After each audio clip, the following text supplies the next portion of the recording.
Can you think of the person that you have been closest to in your life? Now, can you think back to that relationship and see all of the ways that just being close and present with that person has really changed you? It's interesting that presence can be so life-giving and so life-changing, and yet it can be so hard to be really present for one another. So often, our relationships can be really surface level, where we don't really trust enough to let someone in, to see ourselves, and sometimes we don't even try hard enough. It can be the same way with our relationship with God.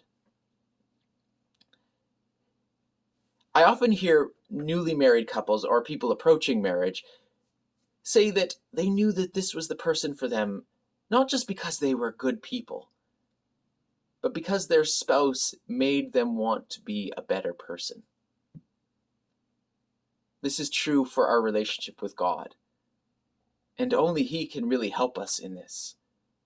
The closer we get to Him, the more He's able to help us, even help us find our deepest selves. There's an old children's story by Marjorie Bianco, where a stuffed velveteen rabbit wants to become real. One day he asks a horse, "What is real?" asks the rabbit. One day, when they were lying side by side near the nursery fender before Nana came to tidy the room, "Does it mean having things that buzz inside of you and a stick-out handle?" "Real isn't how you are made," said the skin horse. "It's a thing that happens to you. When a child loves you for a long, long time, not just to play with, but really loves you, then you become real." "Does it hurt?" asked the rabbit.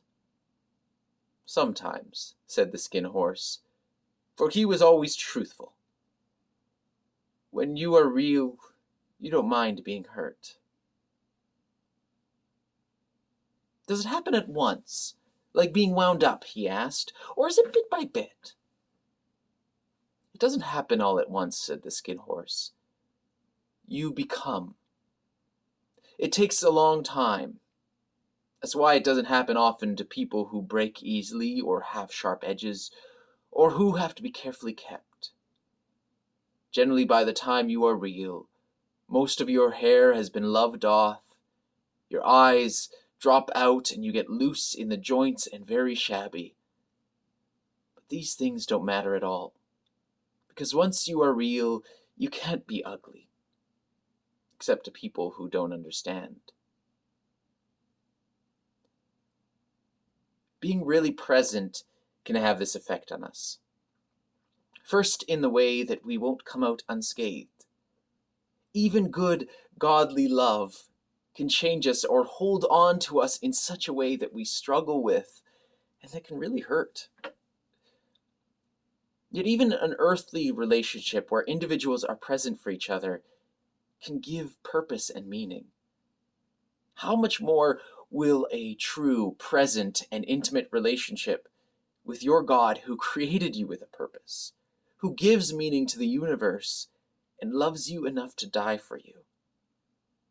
How much more will a relationship with Christ give you real life? God's love makes us real in a way that transforms us.